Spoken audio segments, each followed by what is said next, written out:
రైతుల వ్యతిరేక party BJP party అని అర్థమవుతా ఉంది. సోమరి పోతులుగా తయారు చేస్తా ఉన్నారు. రైతు బంధు వేసి అని చెప్పేసి మాట్లాడుతా ఉన్నారు. మరి అలా పీఎం కిసాన్ పథకాన్ని తెలంగాణలో కేసీఆర్ గారు ప్రారంభించినటువంటి రైతు బంధు పథకాన్ని ఆదర్శంగా తీసుకునే కదా పీఎం కిసాన్ పథకాన్ని మీరు చేసింది. తెలంగాణలో ఏదైతే మిషన్ భగీరథ ద్వారా ఇంటింటికి నల్లా నీళ్ళు ఇచ్చిన తర్వాత కదా మీరు ఇలా పీఎం హర్ హర్ జల్ అనేటువంటి పథకాన్ని తీసుకొచ్చింది వాళ్ళ మీరు. అంటే మీరు ఒకటే చూడండి ప్రభా గారు, ఈ దేశంలో ఉన్నటువంటి పెట్టుబడిదారులు మొత్తం కూడా ఈ దేశ సంపదని బ్యాంకులను లూటి చేసి దేశం వదిల వైపు మీరున్నారు, పేదల వైపు మీరు లేరు. ఇవాళ మీరు అధికారం లేక 2014 ముందు వచ్చింది ఏమని వచ్చారు? ఈ దేశంలో దోచుకొని బయట దేశాల్లో పెట్టుబడులు పెట్టినట్టు వాళ్ళందరినీ తీసుకొచ్చి ఒక్కొక్కరి అకౌంట్లలో 15 లక్షలు ఇస్తామని చెప్పేసి మాట్లాడారు. సంవత్సరానికి 2 కోట్ల ఉద్యోగాలు ఇస్తామని మీరు మాట్లాడారు. మరి నీరవ్ మోదీ గాని, విజయ్ మాల్యా గాని, మెహుల్ చోక్సీ గాని వీళ్ళందరూ కూడా దేశ సంపదని లూటి చేసి వెళ్లిపోయారు. మీరు వారి గురించి మాట్లాడారు. మరి ఈ దేశంలో పేదలు ఎవరైతే రైతులు కావచ్చు, మహిళలు కావచ్చు, సబ్బండ వర్గాల గురించి ఇది పేదల వ్యతిరేక ప్రభుత్వం, బీసీల వ్యతిరేక పార్టీ మీ పార్టీ బీజేపీ పార్టీ వాళ్ళ, దళితుల వ్యతిరేక పార్టీ మీ పార్టీ వాళ్ళ.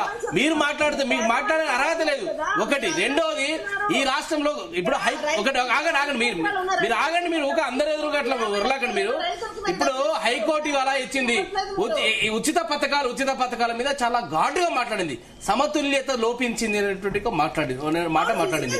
ఇంకోటి వినండి, ఇవాళ కేసీఆర్ గారు అంత ఆశామాషిగా పెట్టలేదు రైతు బంధు అనే పథకానికి.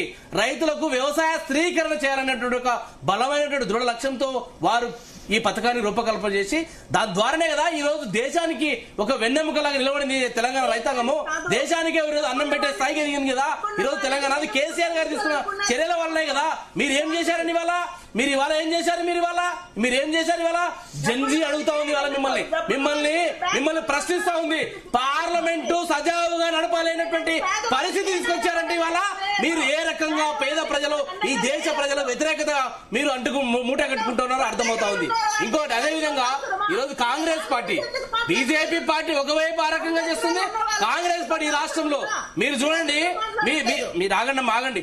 ఈ రాష్ట్రంలో చూడండి, రేవంత్ రెడ్డి గారు మెస్సీతో ఫుట్బాల్ ఆడడం కోసం 500 కోట్ల రూపాయలు పైసలు పెట్టి రాష్ట్ర సంపదను పెట్టి ఈ రోజు మెస్సీతో ఫుట్బాల్ తీసుకొచ్చాడు, మెస్సీని తీసుకొచ్చాడు.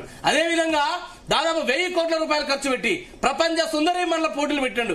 ఎవరికి ఉపయోగపడింది దానివల్ల? ఎవరు బాగుపడారండి? ఏ పేదలకు సంక్షేమం అందించారండి దానివల్ల? ఈ రోజు ఎంసీహెచ్ఆర్ లో, ఈ జీ తెలుగు స్టూడియోకి దగ్గరలోనే ఎంసీహెచ్ఆర్ లో దాదాపుగా 500 కోట్ల రూపాయలు పైసలు పెట్టి అక్కడ పెద్ద ఎత్తున వారు రేవంత్ రెడ్డి గారు బంగ్లాని కట్టుకున్నారండి. వారు దాని సమాధానం చెప్పాలి కదా. నేనేమంటారు, అందుకోసమే ఈ రాష్ట్రంలో, దేశంలో కావచ్చు, కాంగ్రెస్ పార్టీ, బీజేపీ పార్టీ పేదల వ్యతిరేక పార్టీలు ఇవన్నీ. కాబట్టి ఈ రాష్ట్రంలో ఆల్టర్నేట్ గా ఈ రోజు బీఆర్ఎస్ పార్టీ ఉన్నది. కేసీఆర్ గారే శ్రీరామ రక్ష. వారు వస్తేనే ఈ పేదల బతుకులు మారుతాయి. వాళ్ళు వస్తే, కేసీఆర్ గారు వస్తేనే మహిళలకు సాధికారత జరుగుతుంది, ఆర్థిక స్వావలంబన జరుగుతుంది.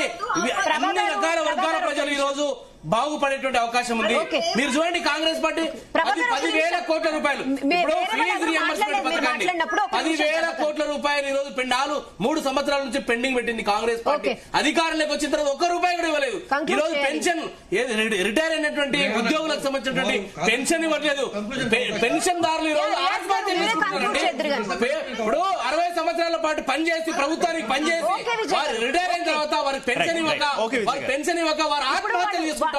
వారు ఇల్లు కట్టుకునే పరిస్థితి లేదు. వారి ఇంట్లో వాళ్ళ పిల్లలకు పెళ్లిళ్ళు చేసే పరిస్థితి లేదు. నిరుద్యోగ యువత ఈ రోజు కొట్టుమిట్టాడుతుంది. చూడండి మీరు, కాంగ్రెస్ పార్టీ నిరుద్యోగులకు సంబంధించి మొదటి ఏడాదిలోనే 2 లక్షల ఉద్యోగాలు ఇస్తామన్నారు. మరి ఈ రోజు నిరుద్యోగి, ఖమ్మం నిరుద్యోగి, కాంగ్రెస్ పార్టీ ఇచ్చిన హామీ ప్రకారంగా మేము చదువుకున్న ఓట్లు వేశాము, మాకు మోసం చేసింది, ఆత్మహత్య యత్నం చేసింది. ఈ రోజు మీరు ఇచ్చిన హామీలను నమ్మి ఓట్లు వేసిన పాపానికి ఈ రోజు ఆత్మహత్య, సూసైడ్ నోట్ రాసి ఈ రోజు ఆత్మహత్య యత్నం చేసేటువంటి పరిస్థితి దాపురించిందంటే కాంగ్రెస్ పార్టీ చేసినటువంటి మోసం. రియాజ్ గారు, ఇప్పుడు మీ హయాంలోనే అందరూ కోర్టులకు వెళ్లడం, కేసులు కూడా ఎక్కువ అవుతున్నాయి అంటున్నారు. దీని మీద ఏం చెప్తారు? ఇక్కడ హైకోర్టు కూడా ప్రతిసారి మొన్న హైడ్రా విషయంలో, ఇప్పుడు ఈ రోజు ఉచిత పథకాల విషయంలో మాట్లాడింది. సో ఫైనల్ గా మీరు ఏం చెప్దాం అనుకుంటున్నారు? క్లోజ్ చేద్దాం. వెరీ సింపుల్ అండి. ఇంతకుముందు అశోక్ అనే మిత్రుడు ఒక అద్భుతంగా మాట్లాడినాడు. ఆ ఇష్యూస్ మీద మనం Yes, తెల్ల రేషన్ కార్డు గురించి మాట్లాడారు ఆయన. ప్రతి ఒక్కరికి తెల్ల రేషన్ కార్డు ఉంది. వినండి ఆయన రైతు బంధు మేము మాట్లాడారు, రేషన్ కార్డు మేము మాట్లాడారు. అట్లాంటి వాటిపై చర్చ జరగాల్సిన అవసరం ఉందని మేము భావిస్తా ఉన్నాం. అదే సందర్భంలో ఈ కార్ రేస్ ఎవరు పెట్టారో బీఆర్ఎస్ ప్రతినిధి గారు చెప్తే నేను వింటాను సిద్ధంగా ఉన్నాను. అట్లాగే ఫుడ్ కు సంబంధించిన కాంపిటీషన్స్ ఎవరు పెట్టారో చెప్తే వింటాను సిద్ధంగా. అది రాజకీయ పార్టీ చెప్తే